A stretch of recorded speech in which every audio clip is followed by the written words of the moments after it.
ఏర్పడింది ఆల్రెడీ. దీన్ని అవాయిడ్ చేయాల్సిన అవసరం అన్ని రాజకీయ పార్టీల మీద ఉంది.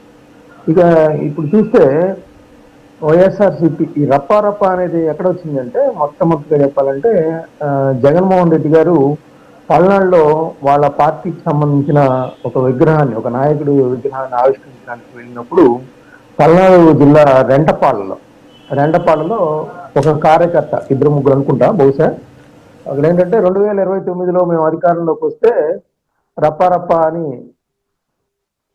అదే గంగమ్మ తల్లి జాతరలో పొట్టేలు నరికినట్టు నరుకుతాం అనేది ఒక ఫ్లెక్స్ మీద వేసి, అదేవిధంగా పల్నాడు దానికి సంబంధించి ఏంటంటే అది కొద్దిగా పౌరుషాలకి పుట్టిగడ్డ అనమాట. అక్కడ ఆ విధంగా పోలిన విధంగా అక్కడ ప్రదర్శించిన మాట వాస్తవం. సో ఆ తర్వాత అతని మీద, అతను ఏ పార్టీకి చెందిన వాడు, ఇక్కడికి ఎందుకు వచ్చాడు, ఇట్లాంటి ఎన్ని కూడా వచ్చినాయి.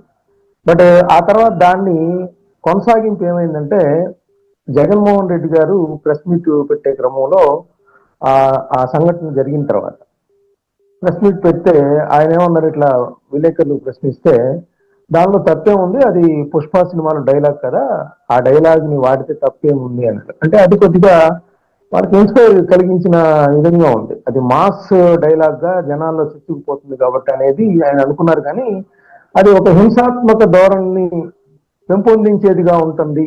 అది మా జగన్మోహన్ రెడ్డి గారు లాంటి మాస్ లీడర్ ఆ విధంగా అంటాం, చాలా మంది దాన్ని మార్గదర్శకంగా తీసుకునే అవకాశం ఉంటుంది, అది సినిమా డైలాగ్ అయినప్పటికీ కూడా.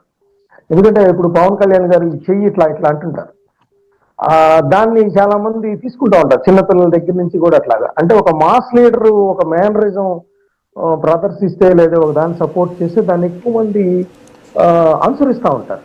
దాన్ని మనం ఇక్కడ గమనించాల్సిన అంశం.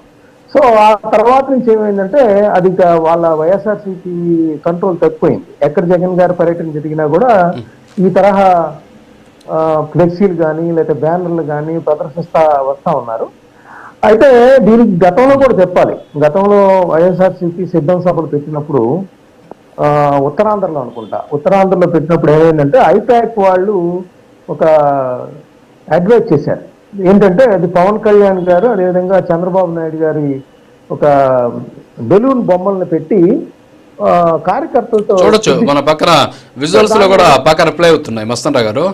అట్ ది సేమ్ టైం ఇంకొకటి, సరే ఇప్పుడు ఓకే నాయకుడు చెప్పాడు, వీళ్ళు రప్ప అన్నారు, పోయారు, ఇవన్నీ కూడా జరుగుతూ ఉన్నాయి.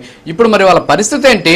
ఇప్పుడు ఎవరు పట్టించుకోవాలి వాళ్ళని? సరే కేసులు పెట్టారు, కేసులు పెట్టిన తర్వాత అరెస్టులు చేస్తారు, జైలుకి పంపించారు, రోడ్ల మీద నడిపించారు.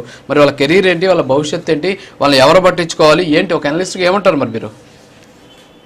ఖచ్చితంగా అండి, ఇప్పుడు ఈ కార్యకర్తలు, ఇప్పుడు మీరు రప్ప అని ప్రదర్శించిన వాళ్ళందరూ లేదా పుట్టేళ్ళని బలిచ్చిన వాళ్ళందరూ చూడండి, ఎక్కడా కూడా ఒక వైఎస్ఆర్సీపీకి సంబంధించి చెప్పుకోదగ్గ పదవుల్లో ఉన్నవాళ్ళు ఎవరు కాదు. వాళ్ళు కేవలం కార్యకర్తలుగానే ఉంటారు. యంగ్స్టర్స్, విద్యార్థులుగా కూడా ఉన్నారు, చాలా మంది ఉన్నారు అనమాట. వాళ్ళు ఏంటంటే వాళ్ళ నాయకుడికి మెప్పు పొందాలనో లేదంటే వాళ్ళ యొక్క స్థానికంగా నేను ఇలా చేశానని నిరూపించడానికి చేస్తున్నారు. కానీ దాని పర్యవసానాలు చాలా తీవ్రంగా ఉంటాయి. ఎందుకంటే ఒకసారి మన మీద పోలీస్ కేసు నమోదైందంటే, ఒక జాబ్కి వెళ్లాల్సి వచ్చినా లేదంటే ఎంక్వైరీలో వచ్చినా కూడా అది ఖచ్చితంగా మెన్షన్ అయ్యే పరిస్థితి ఉంటుంది. దానికి రాజకీయ పార్టీలు, ఇప్పుడు వైఎస్ఆర్సీపీ కానీ ఇంకొకరు కానీ జీవితాంతం వాళ్ళ వెంట ఉండే అవకాశం లేదు. వాళ్ళకి మళ్ళీ అది